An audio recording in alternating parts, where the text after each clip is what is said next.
युद्ध उतार चढ़ाव व एक समान तरीके से चल रहा था और वहां बमबारी की आवाजें हद से ज्यादा हो रही थी।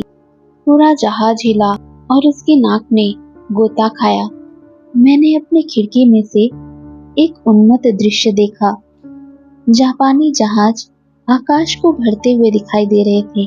मैंने देखा कि एक जापानी और चीनी जहाज आपस में टकरा गए। वहां धमाके की आवाज हुई और नारंगी लाल रंग की ज्वालाएं और उनके पीछे काला धुआं, और दो जहाज चक्कर लगाते हुए मृत्यु के आलिंगन में बंद नीचे की तरफ गए। पायलट उल्टी करने लगे और चक्कर खाकर पहिए की तरह लगातार लुढ़कते हुए और हाथ पैर बाहर की तरफ फैलाए हुए गिरे। इसने मुझे तिब्बत में अपने प्रारंभिक दौर में पतंग उड़ाने की याद दिला दी, जब एक लामा पतंग में से गिर गया था और तब ठीक वैसे ही तरीके से चट्टान पर टकराते हुए चक्कर खाता हुआ एक बार फिर पूरा हवाई जहाज पूरी तरह से हिला और एक गिरती हुई पत्ती की तरह से पंख के ऊपर आ गए। मैंने सोचा कि अंत आ चुका है। अचानक जहाज की नाक डूबी, पूंछ उठी और मैं आतंक के सबसे खतरनाक दृश्य में सीधा जहाज के कनबद्ध के नीचे केबिन में लुढ़क गया। जनरल मरा पड़ा था। केबिन के आसपास चारों ओर सहायकों की लाशें थी। तोप के गोले ने उसे चीर फाड़ कर रख दिया था और उन्हें लगभग खंड खंड कर दिया था। इसके सभी सहायक और नौकर या तो मर गए थे या मर रहे थे। केबिन पूरी तरह से बूचड़ खाना बन गया था। बीमार महसूस करते हुए मैंने स्वयं को मरोड़कर पायलट के विमान के दरवाजे को खोला। अंदर नियंत्रक के ऊपर पोको की सिर रहित लाश धनुषाकार रूप में पड़ी थी। उसका सिर या जो कुछ भी बचा था उपकरणों के ऊपर, पैनलों के ऊपर चितरा गया था। मैंने जल्दी से पोको को उसके कंधे से पकड़ा और उसे अपने बैठने के स्थान से अलग एक तरफ फेंक दिया। मैं अत्यधिक तेजी के साथ नीचे बैठा और मैंने नियंत्रणों को पकड़ लिया। वे तेजी से उछलते हुए भारी हार से तड़क रहे थे। वे खून से लथपथ थे। मैंने नियंत्रण स्तंभ को पीछे खींचा, परंतु मैं देख नहीं सका। मैंने अपनी टांगों को क्रॉस करके स्तंभ के ऊपर रखा और विखंड स्क्रीन पर लगे खूनी धब्बों को हटाते हुए हिलाया। एक पैबंद लगाने की कोशिश की ताकि मैं देख सकूं। जमीन तेजी से टकरा रही थी। चीजें बड़ी और बड़ी होती जा रही थी। जहाज कांप रहा था और इंजन चित्कार कर रहे थे। जहाज अपने नियंत्रणों के समुचित उत्तरों को देने में बहुत अधिक अच्छा नहीं था। मैंने कुछ हद तक उसको धीमा करने की कोशिश की, परंतु संतोषजनक उतरना नहीं हो सका। जमीन ऊपर उठती लगी। गिरते हुए ढांचे के चटकने की एक भयंकर आवाज हुई। मैंने महसूस किया मानो कि पायलट की सीट के साथ साथ मेरे आसपास की दुनिया टूट रही है। मैं जहाज की तली में से बाहर की तरफ एक भारी ढेर के ऊपर गोली की तरह कूदा। मेरी टांगों में अत्यंत कष्टदायक तकलीफ हो रही थी और कुछ समय के लिए मुझे कुछ पता नहीं था। बहुत समय नहीं गुजरा होगा कि उससे पहले मैंने अपनी चेतन अवस्था को प्राप्त कर लिया, क्योंकि मैं तोप की आवाज के साथ जग गया था। मैंने ऊपर देखा। जापानी जहाज नीचे उड़ रहे थे। तोप के मुंह से लाल आग की चिंगारियां निकल रही थी। वे टूटे एबी के ऊपर, कचरे के ऊपर, यह सुनिश्चित करने के लिए कि अंदर कुछ नहीं बचा, निशाना लगा रहे थे। उस इंजन पर आग की एक छोटी सी लपट उठी। ये केबिन की तरफ दौड़ी, जहां जहाज का कपड़ा पेट्रोल से तरबतर हो चुका था। अचानक वहां सफेद ज्वाला की एक लपट उठी, जिसके ऊपर काले रंग का धुआं था। पेट्रोल जमीन पर फैल रहा था। ऐसा दिख रहा था मानो कि लपटें उड़ेली जा रही हों, क्योंकि पेट्रोल फैल रहा था। तब वहां एक भड़का हुआ और मलबा बरसात की तरह से नीचे बरसा। अब ये भी नहीं बचा था। अंत में संतुष्ट होकर जापानी जहाज वापस चले गए। अब मुझे अपने ओर देखने का और यह देखने का समय नहीं मिला कि मैं कहाँ था। मेरे आतंक के लिए मुझे लगा कि मैं एक गहरी नाली में, खंती में, जिनमें काफी सीवर खुले हैं और मैं उनमें से एक में था। गंदगी भयभीत करने वाली थी। मैंने अपने आप को इस विचार से सांत्वना दी कि उस स्थिति जिसमें मैं स्वयं को पा रहा था ने मुझे जापानियों की गोलियों से अथवा आग से बचा लिया है। शीघ्र ही मैंने स्वयं को पायलट की सीट के मलबे से मुक्त किया। मुझे लगा कि मेरे दोनों घुटने टूट गए हैं, परंतु कुछ निश्चित प्रयास करने के बाद मैं अपने हाथ और घुटनों के बल पर रेंग कर आने के लिए जमीन पर गिरते पड़ते उस गड्ढे के ऊपर पहुंचने के लिए और उस चिपकने वाली सीवेज की गंदगी से निकल भागने के लिए व्यवस्थित हो चुका था। किनारे की चोटी के ऊपर पेट्रोल से भीगी जमीन के ऊपर आग की लपटों में होकर और जो भी मैं दर्द के थकान से बेहोश हो गया, परंतु मेरी छाती की पसलियों में मारे गए भारी धक्कों ने मुझे फिर से चेतना अवस्था में वापस ला दिया।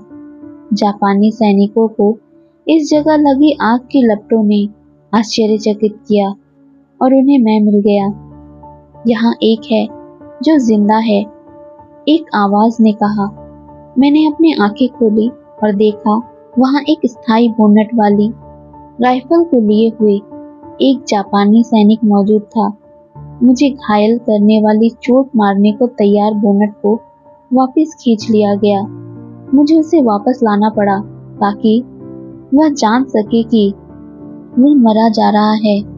उसने अपने सहयोगियों से कहा और उसने मेरी ओर धक्का मारा। उसी क्षण एक अधिकारी जल्दी करता हुआ साथ आया। रुको, वह चिल्लाया, उसे शिविर की ओर लेकर चलो। हम उससे उगलवा लेंगे कि इस जहाज में बैठने वाले कौन थे और वे इस प्रकार क्यों सुरक्षित किए गए थे। उसे शिविर में ले चलो, हम अपने सवाल पूछेंगे। इसलिए उस सैनिक ने अपने राइफल को अपने कंधों पर लटका लिया और मेरा कॉलर पकड़कर मुझे घसीटना शुरू कर दिया। तब उखड़ी हुई खाल को और अधिक उधेड़ते हुए मुझे पथरीली जमीन पर खींचा गया। अंत में अधिकारी, जो अपने दैनिक निरीक्षण को कर रहा था, एक शोर शराबे के साथ वापस लौटा। वह चिल्लाया, उसे ले चलो। उसने मेरे खून बहते शरीर और खून के उस धारी के ऊपर जो मैं पीछे छोड़ रहा था वो देखा। उसने अपने खुले हुए हाथ से दोनों संतरियों के गालों पर चांटा मारा। यदि और अधिक खून बहता है तो यह पूछने के लिए नहीं बचेगा और मैं तुम्हें इस बात के लिए जिम्मेदार ठहराऊंगा। उसने कहा, इसलिए कुछ समय के लिए मुझे जमीन पर आराम करने के लिए दिया गया, जबकि सुरक्षा कर्मियों में से एक किसी सवारी के साधन की तलाश में गया, क्योंकि मैं एक लंबा तगड़ा आदमी था, लंबा चौड़ा, बहुत भारी, और जापानी सुरक्षा कर्मी छोटे और महत्वहीन थे। अंत में मुझे कूड़े करकट की तरह एक पहिए वाली गाड़ी के ऊपर उछालकर फेंक दिया गया और एक इमारत की ओर ले जाया गया, जिसे जापानी अपनी एक जेल की तरह उपयोग में ला रहे थे। यहाँ पर मुझे आगाह कर दिया गया और फिर से मेरा कॉलर पकड़कर मुझे एक चौकी की ओर घसीटा गया और मुझे अकेला छोड़ दिया गया। दरवाजे को जोर से धक्का देकर बंद कर दिया और ताला डाल दिया और निगरानी करने के लिए बाहर सुरक्षा कर्मी तैनात कर दिए गए। कुछ समय के बाद मैंने अपने टखनों के ऊपर ठीक किया और उन पर खपचियां बांधी। ये खपचियां लकड़ी के पुराने टुकड़े थे जो उस प्रकोष्ठ में मौजूद थे, जो स्पष्ट रूप से किसी भंडारण के कार्य के लिए उपयोग में लाए गए थे। इन खपचियों को बांधने के लिए मुझे अपने कपड़ों को फाड़कर उसमें से बांधने के लिए पट्टियां बनानी पड़ी। कई दिनों तक मैं जेल में था। उस एकांत प्रकोष्ठ में जिसमें चूहे और मकड़े ही मेरे साथी थे। दिन में एक बार चौथाई गैलन पानी मिलता था और जापानी सुरक्षा कर्मियों के मेजों पर से खाने की जूठन, जिसे शायद उन्होंने चबाया था और असंतुष्ट होकर उसको थूक दिया था, परंतु यही एकमात्र खाना था जो मुझे मिलता था। ये 1 हफ्ते से ज्यादा का समय हो गया होगा कि मुझे वहां रखा गया, क्योंकि मेरी टूटी हुई हड्डियां जुड़ती जा रही थी। तब आधी रात के बाद दरवाजा लगभग पूरा सपाट फोड़ दिया गया और जापानी सुरक्षा कर्मी शोर मचाते हुए आए। मुझे अपने पैरों पर घसीटा गया। उन्हें मुझे सहारा देना पड़ा, क्योंकि मेरे घुटने अपने वजन को उठाने के लिए अभी तक काफी मजबूत नहीं हो पाए थे। तब अधिकारी अंदर आया और मेरे चेहरे पर तमाचा मारा। तुम्हारा नाम? उसने पूछा। मैं चीनी सेना का एक अफसर हूँ और मैं युद्धबंदी हूँ, केवल मुझे यही कहना है, मैंने जवाब दिया। तुम मुझे जवाब दोगे? अफसर ने कहा। परंतु मैंने कोई जवाब नहीं दिया। इसलिए उन्होंने मुझे तलवारों की मूठ से मुझे सिर पर ठोका। उन्होंने मुझ में तलवारें चुभाई, ठोकरें मारी और मेरे ऊपर थूका। चूंकि मैंने अभी भी कोई जवाब नहीं दिया, उन्होंने मेरे चेहरे और शरीर को जलती हुई सिगरेटों से जलाया और जलती हुई माचिस की तीलियां मेरी उंगलियों के बीच रखी। मेरा प्रशिक्षण बेकार नहीं गया। मेरे पास ऐसा कुछ नहीं था जिसके लिए ये मुझे बात करने के लिए मजबूर कर सकते। मैंने चुप्पी साधे रखी और ये जानते हुए कि चीजों को करने का यही सबसे अच्छा तरीका है, अपने मन को दूसरे विचारों की ओर लगा दिया। अंत में एक सुरक्षा कर्मी ने अपने राइफल का बट मेरी पीठ के ऊपर किया। अधिकारी मेरे सामने से गुजरा। उसने मेरे चेहरे पर थूका, मुझे एक जोर से लात मारी और कहा, हम फिर वापस आएंगे, तब तुम बोलोगे। मैं फर्श पर मुर्दे जैसा पड़ा था। आराम करने के लिए कहीं कोई दूसरा स्थान नहीं था, इसलिए मैं यहाँ पड़ा रहा। कैसे भी करके मैंने अपनी शक्ति को पुनः प्राप्त किया। उस रात को और आगे कोई गड़बड़ नहीं हुई और न मैंने अगले दिन किसी को देखा और न ही उसके अगले दिन। 3 दिन और 4 रातों के लिए मुझे बिना खाने, बिना पानी और बिना किसी को देखे हुए आश्चर्य के साथ असमंजस की स्थिति में कि आगे क्या होगा रखा गया। चौथे दिन फिर कोई दूसरा एक अधिकारी आया और उसने कहा कि वे मेरी देखभाल करने वाले हैं, कि वे मेरे साथ अच्छा व्यवहार करने वाले हैं, परंतु उसके बदले में मुझे उन्हें वह सब बता देना चाहिए जो मैं चीनियों के बारे में, चीनी फौजियों के बारे में, चियांग काई शेक के बारे में जो कुछ जानता था। उन्होंने यह कहा कि उन्होंने यह पता लगा लिया है कि मैं कौन था, कि मैं तिब्बत का एक भद्र पुरुष था और वे तिब्बत के साथ मित्रता पूर्वक व्यवहार करना चाहते थे। मैंने स्वयं विचार किया, ठीक है, ये लोग निश्चित रूप से एक विशेष प्रकार की मित्रता प्रदर्शित कर रहे हैं।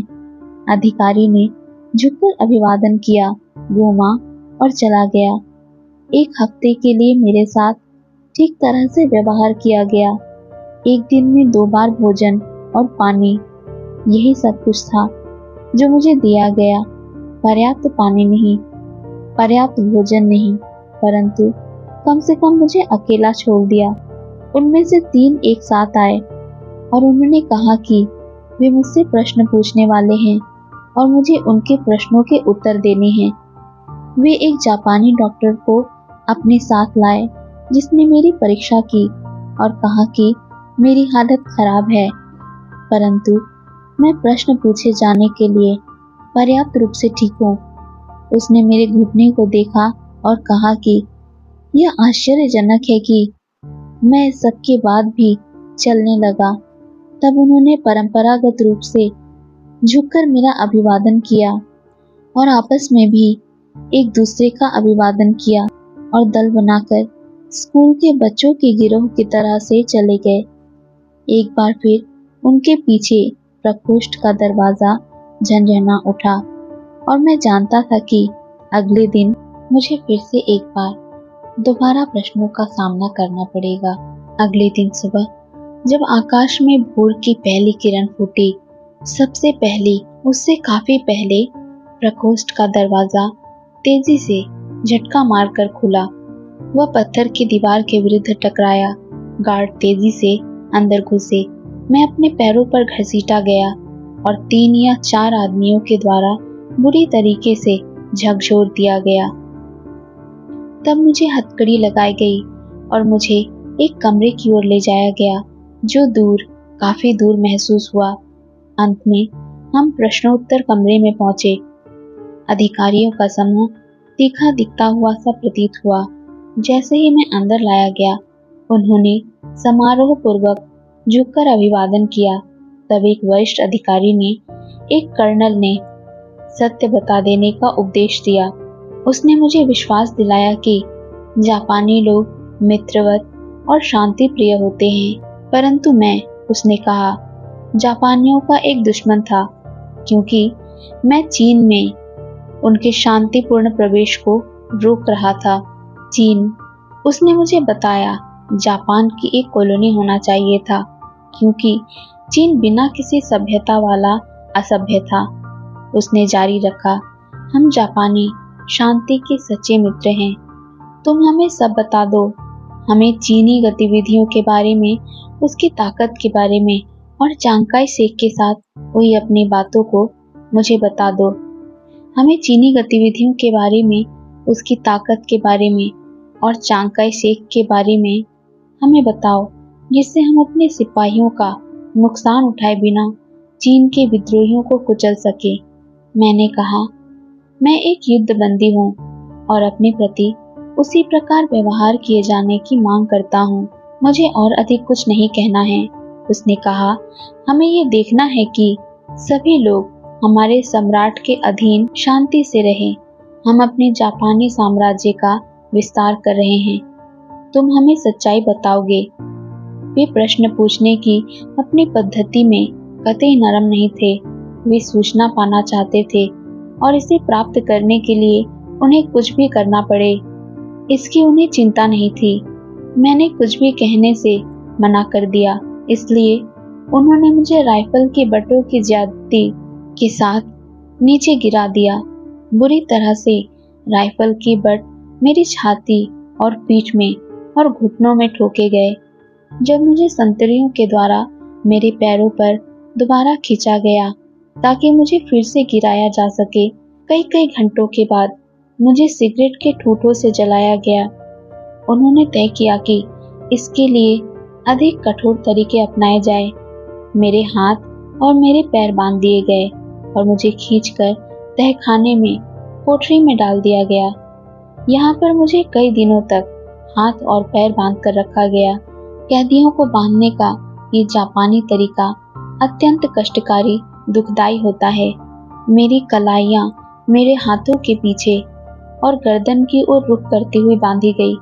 तब मेरे घुटने मेरे कलाइयों से बांधे गए और टांगों को घुटनों पर से मोड़ दिया गया, जिससे पैरों के तलवे भी गर्दन के पीछे की तरफ हो गए। तब मेरे बाएं घुटने में से एक रस्सा बांधा गया और कलाई में से गर्दन के चारों ओर और दाईं ओर के घुटने और कलाई के साथ, जिससे यदि मैं अपनी इस स्थिति से आराम पाने का प्रयास करूं तो मुझे अपने आप का दम घुटना पड़े। एक मजबूत कमान की तरह से रखा गया। ये वास्तव में एक दुखदाई तरीका था। कई दिनों तक मुझे इस प्रकार रखा गया। दिन में केवल आधे घंटे के लिए खोला जाता। कई दिनों तक उन्होंने मुझे इस तरह रखा और उन्होंने आना और सूचना पहुंचाना जारी रखा, सिवाय ये कहने के कि मैं चीनी फौज का एक अधिकारी हूँ, एक असैनिक अधिकारी। मैं एक डॉक्टर और युद्धबंदी हूँ। इससे अधिक मुझे कुछ नहीं कहना। मैंने कोई उत्तर या जवाब नहीं निकाले। अंत में वे मुझे प्रश्न पूछते पूछते थक गए, इसलिए वे एक पाइप ले आए और उन्होंने मिर्चों का तीखा घोल मेरे नखों में उड़ेल दिया। मैंने महसूस किया मानो मेरा पूरा मस्तिष्क आग पर रखा है। ऐसा लगा कि मेरे अंदर शैतान आग को सोख रहा है, परंतु मैं नहीं बोला और वे लगातार और गाढ़ा मिर्ची का घोल और पानी मिलाते रहे। उसमें सरसों का तेल मिलाते रहे। दर्द बहुत अधिक ज्यादा था। अंत में मेरे मुंह से चमकीला खून बाहर निकला। मिर्चों ने मेरे नखों के अस्तर को पूरी तरह से जला दिया था। मैंने 10 दिनों तक इस प्रकार जिंदा रहने की व्यवस्था की और मुझे लगता है कि उन्हें लगा कि इस तरीके से वे मुझसे कुछ भी नहीं उगलवा सकेंगे। इसलिए लाल खून को देखकर वे बाहर चले गए। 2 या 3 दिन बाद वे दोबारा मेरे पास आए और मुझे प्रश्नोत्तर कक्ष में ले गए। मुझे ले जाना पड़ा क्योंकि इस बार मैं अपने प्रयासों के बावजूद भी, अंधाधुंध बंदूकों के बट मारे जाने के बावजूद भी और भूनटों के चुभा देने के बाद भी चल नहीं सकता था। मेरे हाथ और मेरे पैर बांध दिए गए थे, इसलिए मैं उनका काफी लंबे समय तक उपयोग नहीं कर सका। प्रश्नोत्तर कक्ष में मुझे फर्श पर पटक दिया गया और संतरी उनमें 4 जो मुझे खींच कर लाए थे अधिकारियों के सामने, जो कि अर्धवृत्ताकार में बैठे थे, सावधान की मुद्रा में खड़े हो गए।